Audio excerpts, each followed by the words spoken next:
How to reset after Gulag Win in Warzone Solos. So I'm using this game as an example of what I did step by step from winning the Gulag to then resetting, being able to get my loadout and then set myself up for Endgame because I did all the fundamental strategies correct. So I'm going to talk through that in this video. So of course, once you win your Gulag, straight away what you're going to want to do is pull up your minimap. And before you do that, actually, you want to make sure you deploy your parachute straight away so you're floating. So this is in a regular Warzone game, not a ranked lobby. Ranked lobbies, you might get shot out of the sky, but in a regular Warzone lobby, you want to, first of all, deploy your parachute so you're floating, and then look around to see where you can find recon contracts or any type of contract that you can complete quite quickly. Recon contracts, I believe, are the best. The next ones would be the supply crate contracts.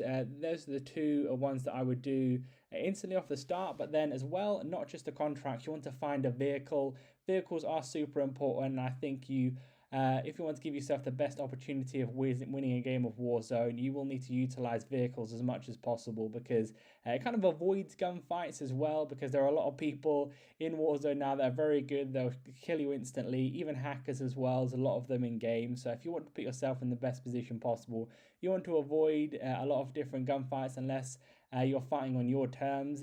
So one way to do that is by using the vehicles. So see, straight away off the jump, I jump onto a vehicle, not onto the contract. The most important thing is that you get the best vehicle possible. The kind of tier list would be the LTV, which is very difficult to get. There's only one of them on the map. But the second one will be this vehicle here. If you can get one of these, that's great. You can go down to like the quad bikes, etc. But those are obviously a bit easier for people to kill you off of there. So ideally, most likely you can get one of these. Then first of all, you want to be able to pick up a gun of some kind to them before you actually go for the recon contract. This was an absolute terrible situation I was in here. As you can see, I didn't manage to get any guns at all. So in some situations, you just kind of have to deal with that. I'm not quite sure how there wasn't a gun in that building there, but then I had to kind of go over to another building to pick up some type of viable weapon, whether that be, you kind of want either like an SMG or an assault rifle. Just one of them will do. Like this gun here is more than good enough to be able to go in and just have the ability to be able to kill someone if I need to. So pick that up and make sure I'm fully plated up as well. And then now, so the reset strategy would be to get the vehicle, get a viable weapon, and then go in for hopefully a recon contract. If not, then go for a supply crate contract of some time to get your money up so you can get your loadout. As you can see that I did avoid that gunfight off the start because most likely at this point in the game, after you've kind of dropped in, potentially you're halfway through and then you die in the gulag and spawn back again, they're probably going to have loadout guns and I've just got a regular gun. So I want to avoid that gunfight if possible. So you can see there, and now I'm going to go after this recon contract because I do have a little bit of money off the start, but not enough to be able to get a recon contract before I get in the recon contract to get my loadout and kind of be comfortable with having my loadout and a UAV, because that's kind of what you would like towards the end game. Some people do like to use like precision airstrikes instead of the UAV, but ideally towards being in like the final few people, you want to have a UAV or a precision airstrike. It's going to give you a much better advantage. So going up and looting up, and as well, if not from a buy station, hopefully from crates, you pick up one of those echo units, and then you can do the echo unit strategy on the recon contracts, which is ideal.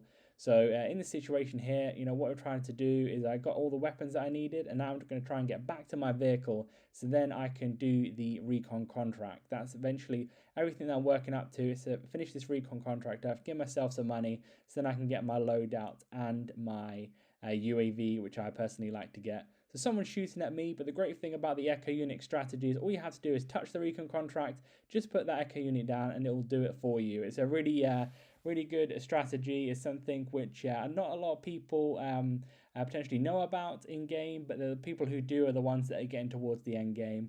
I always recommend as well, if you see someone else doing it, you shoot out the echo unit, but very rarely do people do it. More and more people are doing it now, but it's something to take advantage of. So I'm just kind of waiting for that recon contract to end, so then I can eventually make some plays for the buy station that's over there.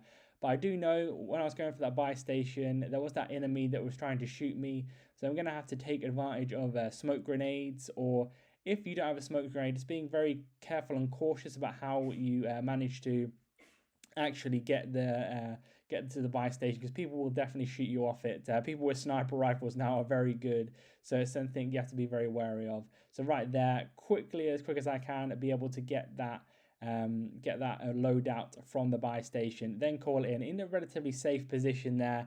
It's going to be quite difficult for me to get shot from another angle. I realized the person that was shooting me before was behind this building, so I should be relatively safe. So there, I managed to pick up my loadout. As you can see there, in that situation, I was being quite cautious because I could have technically picked up a UAV as well, but I didn't want to straight away because I was worried that if somebody saw me go towards the buy station, they'd shoot me off it. So what I thought in this situation now, because I have Ghost on this class, which is something which kind of counters the UAVs, which most of the time I realize now that people will kill me because I'm on a UAV or an advanced UAV. So I just try to keep moving the entire time, as you can see me doing here.